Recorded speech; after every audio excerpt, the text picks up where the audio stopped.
Okay, a very pleasant afternoon to each and every one of us. So welcome po sa part 2 ng The Tribulation Saints, ang mga naiwan sa rapture. In the first part, binigay ko po sa inyo yung dalawang grupo ng mga naiwan. Ito po yung mga the religious at saka yung mga the not interested ones group. Yung mga tao walang pakialam. Okay? Yung una mga religious, nagbe-base sa kanilang mga works para ma-please ang Diyos, pero unfortunately, walang makakapag-please sa Diyos kundi ang kanyang bugtong nana. Kaya, yung mga taong yan, the religious and the not interested ones, pasok na po sila ngayon dito sa tribulation, later on the Great Tribulation. Saan po tayo tumigil?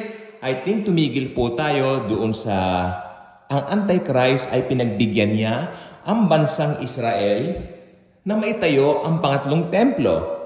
Ang pangatlong templo po, it would be very easy to build according to the technology that we have right now. Dahil ang technology po natin ngayon masyado pong mabilis at masyado nga po itong tinatawag nating high-tech para magawa at maipatupad nga po ang mga gustong ipatayo mga gusali. Lalo na po yung mga templo sa bansang Israel.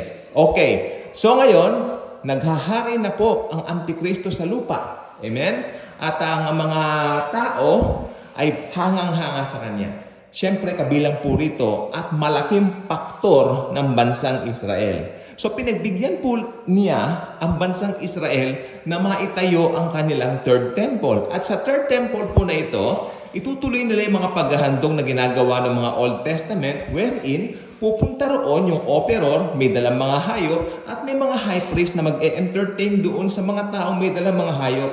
At sila po naman ay pagbibigyan na makapag-offer. Paano sila makakapag-offer? Sa pamamagitan ng high priest. The high priest will get the offering, anumang hayop yan, at kailangan unblemished po yan.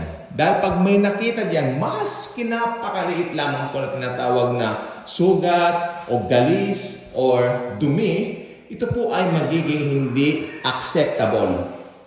Hindi po ito katanggap-tanggap. Okay? So, patuloy pong ginagawa yung sa third temple na yan. So, masaya po ang mga Hudyo. Magkakaroon po ng malaking celebration during that time. Dahil napagbigyan po sila sa isang pabor na napakatagal na po nilang hinihiling na maulit. At ito po yung pagtatayo ng kanilang third temple. Okay. So, habang ang mga iba't ibang parte naman po ng mundo ay talaga naman pong nakuha na po ng Antikristo sa pamamagitan ng kanyang karismatikong pananalita at matalinong pamamalakad, isang sistematikong gobyerno ang kanyang naibuild. Pero meron po siyang katuwang sa lahat ng ito. Ito po yung tinatawag nating the false prophet. Ano po ang magiging role ng false prophet? Ang false prophet po, ang siya pong nagpo-point sa mga tao sa Antikristo. Siyempre, sa umpisa ng first 3.5 years, hindi nila ipapakilala agad kung sino yung Antikristo. Mandinin lang siya at malinin lang po niya ang mga tao sapagkat ipapakita niya ang kanyang sarili bilang napakaamong tupa. Papakita niya, hahanga ang mga tao, ay napakabait niya, napakabuti niya. Ayon. Pero hindi po nila alam, meron po siyang itinatago. Mamaya po malalaman po natin kung ano po yon. Ang buong mundo po ay magkakaroon po ng tinatawag na peace under sa pamamahala at pamumuno nitong sistematikong taong ito na tinatawag nga pong Antikristo.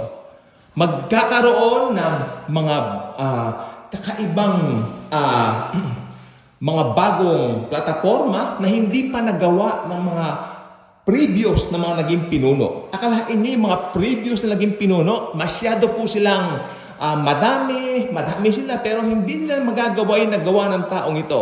Why? Bakit hindi pa ka nagtataka? Bakit napaka-sistematiko ng taong ito? Dahil meron pong nagli-lead sa kanya. Si Satanas po mismo. Tandaan niyo, wala na po mga believers dito. During that time, okay? So talagang ang presensya ng kasamaan talagang nakalukob ng 7 taon dito sa lupa.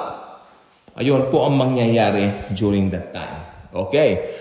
So, magkakaroon din po ng tinatawag na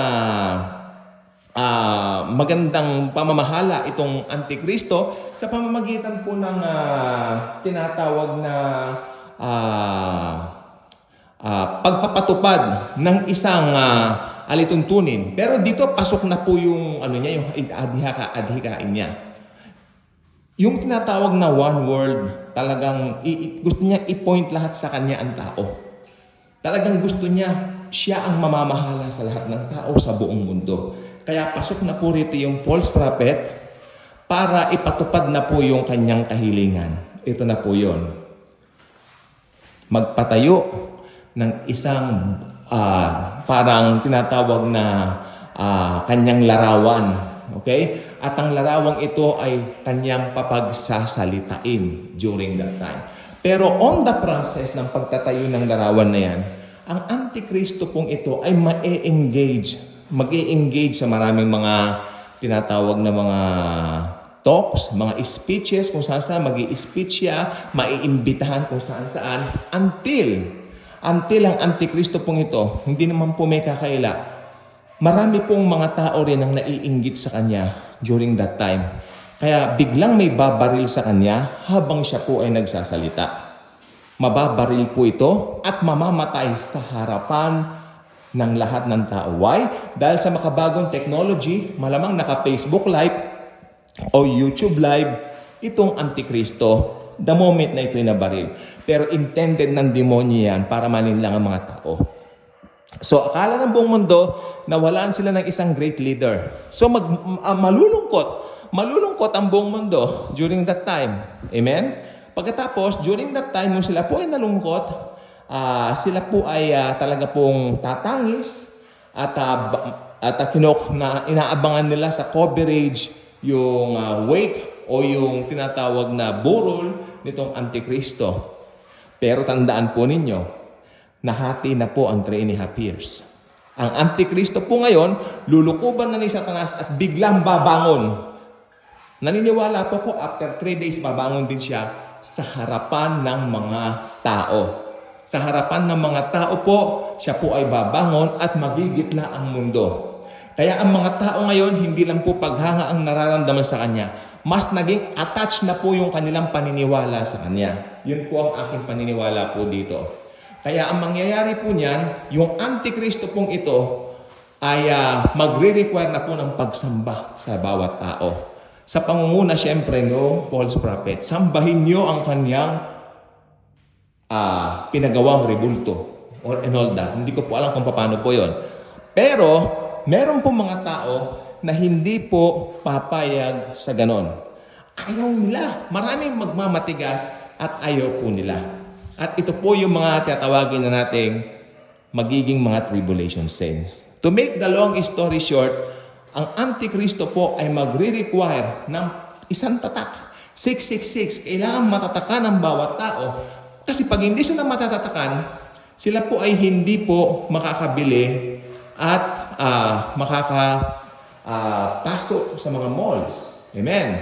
Ang mga Hudyo po na dating bilib sa kanya ay ayaw na ngayon sa kanya. Dahil ang Antikristo pong ito ay may ginawa.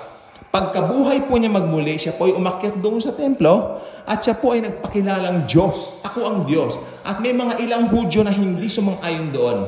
At kabilang yung mga Hudyo na yan na hindi sumang-ayon na nagtago ngayon sa Petra. Dahil pinapatugis na sila ng Antikristo. Yan po ang mangyayari sa kaganapan sa susunod na 3.5 years. Kasama po ang mga nuclear war. Okay? Kasama po ang mga malalakas na lindol. Puot ng Diyos at puot ng Antikristo, nandyan na po. Ayun po mangyayari po dyan, no? Talagang nakakamangha po at nakakatakot, nakakagitla. At magpapasalamat tayo mga mananampalataya. Dahil hindi po natin nasaksihan ang mga bagay na yun. Pero pagkatapos po nun, okay, i-require niyang pugutan yung mga hindi nagpatatak. Magagalit siya sapagkat meron palang sumusuway sa kanya at ipapahanap niya, ipapatugis niya ito. Ano po? At may mga mahuhuli siyang mga tao, may mga masasacrifice ang buhay. Kaya nga po sila mga tribulation saints. At pagkatapos po niyan, sila po ay mapupugutan ng mga ulo. Ito po ang gusto ko sabihin sa inyo. During the tribulation age, ang paraan ng kaligtasan ay manampalataya kay Jesus, pero yung iyong dugo. Yun na mismo ang, ito na po ang mismong mabububo. Dahil tapos na po yung dispensation ng church age o ng grace. Doon may grace po. Pero ang grace po dito sa Great Tribulation ay ang mismong pagpapapugot ng ulo. Kaya ganun po kalupit ngayon doon sa tribulation. Pero pag napugutan naman ng ulo, diretso po sa langit sila. Okay. Sa kasamaan ng Antikristo, to make the long story short, biglang darating ang totoong King of Kings and Lord of Lords. Kasama po yung mga dinagit niya sa rapture. Sino po yun? Tayo pong mga believers. Palakpakan naman natin si Lord Jesus. At siguro habang siya po ay nagsasagawa ng mga pagpapapugot and all that, siya po ay pupugnawin ang hininga ng Panginoong Jesus. Ganon. Pagkatapos po, ang mangyayari po, yung Antikristo po ay, at saka yung false prophet, sila po ay ilalagay na sa Gehenna, itatapon sila sa Gehenna ng buhay. Yun ang mangyayari. So, yes, yun po ang katapusan ng Antikristo. At bubuhayin po muli itong mga taong napapugutan dahil sila po yung mga magiging makakasama natin. Tayo po glorified body po tayo. Sila din po glorified body na syempre. Sila po ay bubuhayin di ba? Yun po ang usapan dito, binuhay po sila. At ang mangyayari po niyan, sila po ay papasok na rin dito po sa tinatawag na millennial reign of Christ. Pinaka-aabangan po yan. 1,000 years ng kapayapaan sa buong mundo, wala na yung Antikristo, wala na yung false prophet, wala na ang kanyang gobyerno. Gobyerno ni Jesucristo ang mananatili, ang maghahari during the tribulation age. So yan po ang kasaysayan ng mga tribulation saints. Naiwan man sila, pero sila po ay naborn again at nakakilala kay Jesus during the Great Tribulation. Kaya sabi ko po sa inyo, kung wise po kayo, ngayon pa lang po, church age pa lang po, tanggapin nyo na si Jesucristo bilang Lord and Savior ng inyong mga buhay. Dahil na kay Jesus lamang po ang kaligtasan. Wala po sa rehilyon, wala sa mabubuting gawa, wala kahit kaninong tao ang kaligtasan. Na kay Jesus ang kaligtasan. Only Jesus saves. Jesus alone saves. Hindi sa good works. Walang pwedeng ipagmalaki ang sinuman. Amen? Amen! Si Jesus lang po talaga. Kaya, pagdating po ng panahon na yon, na makakasama na po natin yung mga tribulation saints na yan, yun po ang pinaka-grandest of all grandest, na paghahari ng Panginoon dito sa 1,000-year reign po niya. Okay? So, ayan po ang kasaysayan ng mga tribulation saints na sana huwag kayong mapabilang sa tribulation saints. Ngayon pa lang po sa church age, pwede na po kayong maging saints by accepting Jesus as your very own personal Lord and Savior. Amen po ba? Bye-bye.